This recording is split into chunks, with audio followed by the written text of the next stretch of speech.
it was his. And also on my right is a sculpture of Hugman's head.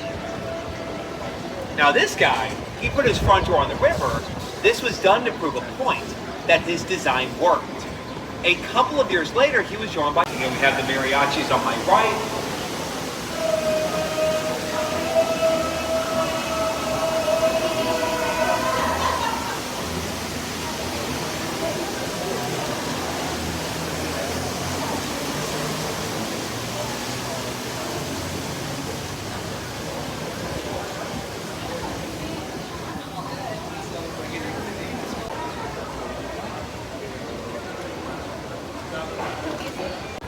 Pretty much everything that we've been on behind the boat has been a natural body of water. Natural.